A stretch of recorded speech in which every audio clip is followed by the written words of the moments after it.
నాకు ఈ అవకాశం కల్పించినందుకు. ఇది ఒక ప్రశ్న చాలా చిన్నగా అనిపించినప్పటికీ కూడా దీని యొక్క ప్రభుత్వం చేపట్టేటువంటి ఒక చర్యలు మొత్తం మానవాళి పైన ఉంటుందనే ఒక విషయాన్ని గుర్తు చేస్తూ, భూమిని మనం తల్లి అంటాం. ఈ మట్టిలో పుడతాం, ఈ మట్టిలో పెరుగుతాం, ఈ మట్టిలో కలిసిపోతాం. కానీ ఏ మట్టి అయితే, ఏ భూమి అయితే మనకు లైవ్లీవుడ్ ఇస్తుందో, మనని పెంచుతుందో, పెద్ద చేస్తుందో, మనని అందులో కలుపుకొని ఒక గర్భంలో కలుపుకున్నటువంటి ఒక రీతిలో తల్లిగా భూమాత ఉంటుందో, కానీ ఆ తల్లిని పూర్తిగా కూడా మనం ఇవాళ కలుషితం చేస్తున్నాము. భవిష్యత్ తరాలకు ఒక ప్రమాదకారిగా భూమిని మిగిల్చేట పరిస్థితి కనబడతా ఉంది.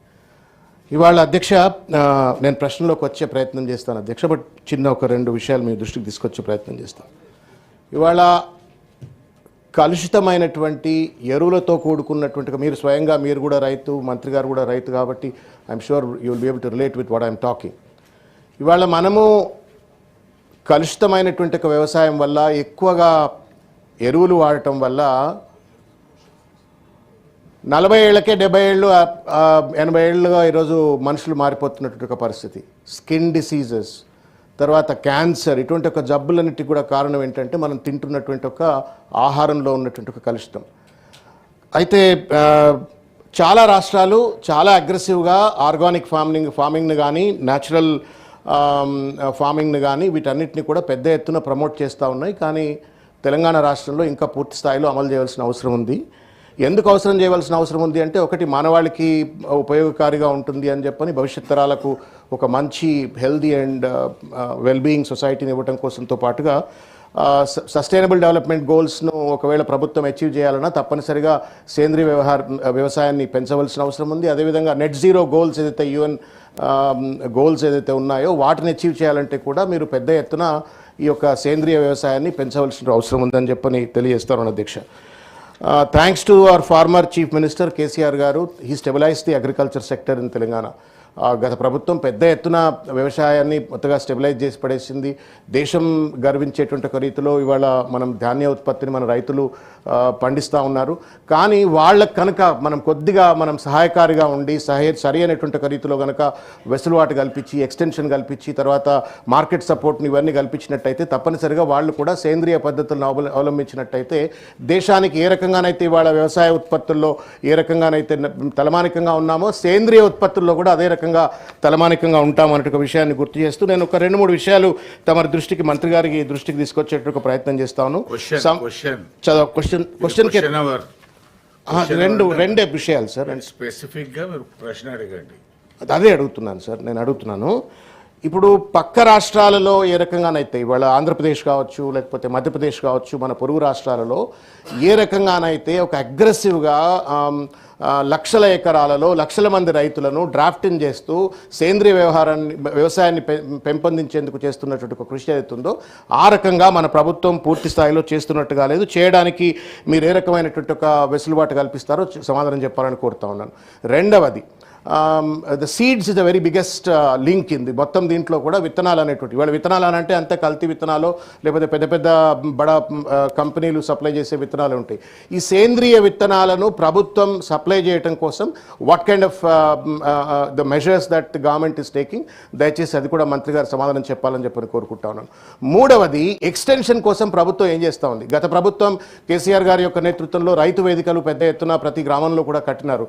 వాటిని వినియోగించుకోనైనా సరే రైతు వేదికల ద్వారా రైతులను ఎడ్యుకేట్ చేయడం కోసము, ఈ సేంద్రీయ వ్యవసాయాన్ని పెంపొందించడం కోసం ఏ రకమైన చర్యలు చేపడతారో దయచేసి అది చెప్పాలని చెప్పని కోరుతా ఉన్నాము. తర్వాత ఇంకొక ముఖ్యమైన విషయం ఏంటంటే అధ్యక్ష, 30 సెకండ్స్ సప్లిమెంటరీలో ఓన్లీ 2. నేను కొత్తవాడిని అధ్యక్ష, కాబట్టి నాకు కొంత వెసులుబాటు ఇస్తే ఇవ్వండి అధ్యక్ష. ఇది ప్రజలకు సంబంధించింది అధ్యక్ష, రాజకీయాలకు సంబంధించింది కాదు అధ్యక్ష. శ్రావణ్ కుమార్ గారికి బాగా సభలలో మాట్లాడే మంచి నైపుణ్యత ఉంది, దాంట్లో ఏమీ అనుమానం లేదు. కానీ క్వశ్చన్ అవర్లో ఓన్లీ 2 సప్లిమెంటరీస్ మాత్రం అడగాల అధ్యక్ష. ప్రజలందరికీ సంబంధించింది, మనకు కూడా సంబంధించింది అధ్యక్ష. మనం కూడా అన్నం తింటున్నామా, ఎరువు తింటున్నామా అర్థం కాని ఒక పరిస్థితి కాబట్టి ఇది ప్రజలకు సంబంధించింది. దయచేసి అవకాశం అధ్యక్ష. చివరిగా ఇంకొక ముఖ్యమైన ఒక అంశం ఏంటంటే అధ్యక్ష, రైతులకు ఒకవేళ గనక సేంద్రియ వ్యవసాయం పోయినట్టయితే what kind of incentives that the government is providing అని చెప్పని కూడా సమాధానం చెప్పాలని చెప్పని కోరుతా ఉన్నాను. సరిగా మీరు రిస్ట్రిక్షన్స్ ఉన్నాయి కాబట్టి నేను I'm sitting down. Thank you. Honourable minister గారు. అధ్యక్ష, శ్రవణ్ గారికి ధన్యవాదాలు. ముఖ్యంగా ఈ సేంద్రీయ వ్యవసాయం కేంద్ర ప్రభుత్వం పరంపరగతి కృషి వికాస్ యోజన అనే దాంట్లో సబ్ కాంటినెంట్కి పెట్టారు అధ్యక్ష. అయితే శ్రవణ్ గారు కొత్త కాబట్టి గత ప్రభుత్వంలో నేను కూడా కొన్ని రోజులు ఉన్నా కాబట్టి మీకు కూడా అనుభవం ఉంది. 60-40% మీద పెట్టారు అధ్యక్ష. 60% కేంద్రం నిధులు ఇచ్చేటట్టుగా 40% మనం పెట్టుకోవాలన్నట్టుగా. దురదృష్టవశాత్తు ఆ 10 సంవత్సరాల్లో కేంద్ర ప్రభుత్వం యొక్క పథకాలు ఏవి కూడా తెలంగాణ ప్రభుత్వంలో అమలు జరగలేదు అధ్యక్ష. దానివల్ల ఈ యొక్క కార్యక్రమం పక్క రాష్ట్రాల్లో జరిగినంత ఉధృతంగా జరగలేదు. వాళ్ళు ఆకాంక్షమైనటువంటి 2-3 జిల్లాలు ఏదైతే స్పెసిఫై చేశారో ఆసిఫాబాద్, ఆదిలాబాద్, ఆ 2 జిల్లాల్లో కొంతవరకు మొదలుపెట్టారు. తర్వాత ఈ 60-40%లో మనం నిధులు ఇవ్వకపోవటం మూలాన ఆ పథకం నిలిచిపోయింది. దాన్ని ఈ ప్రభుత్వం, రేవంత్ రెడ్డి గారి ప్రభుత్వం రివైవ్ చేసి ఈ రోజున వాళ్ళు ఇచ్చినటువంటి అమౌంట్కి ధీటుగా మనం కూడా రిలీజ్ చేసి ఈ సంవత్సరం నుంచి మొదలు పెడుతున్నాం అధ్యక్ష. తప్పకుండా శ్రవణ్ గారు చెప్పినటువంటి విషయంలో ఏదైతే కెమికల్ ఫర్టిలైజర్స్ వాడటం మూలాన జరిగే అరిష్టం భూమాతకు కావచ్చు, మానవాళికి కావచ్చు, ఇది అందరం గ్రహించి ఈనాడు కేంద్ర ప్రభుత్వానికి కూడా రాష్ట్ర ప్రభుత్వ పక్షాన్ని మేము అనేక సందర్భాల్లో విజ్ఞప్తి చేస్తున్నాం అధ్యక్ష. ఈ యొక్క కెమీ ఫర్టిలైజర్స్ని తగ్గించి ఏదైతే సేంద్రీయ వ్యవసాయానికి ఎంత వీలైతే అంత సహాయ సహకారాలు అందించమని చెప్పి అడుగుతున్నాం. దానికి అనుగుణంగానే రాష్ట్ర ప్రభుత్వం తప్పకుండా తెలంగాణ రాష్ట్రం ఈ యొక్క ప్రకృతి సేద్యాన్ని ప్రోత్సహిస్తామని చెప్పి గౌరవ సభ్యులకి విజ్ఞప్తి చేస్తాం. నెక్స్ట్ క్వశ్చన్ 4464 AVN Reddy గారు. Honorable Chairman, I put the question. Honourable minister, honourable deputy CM గారు.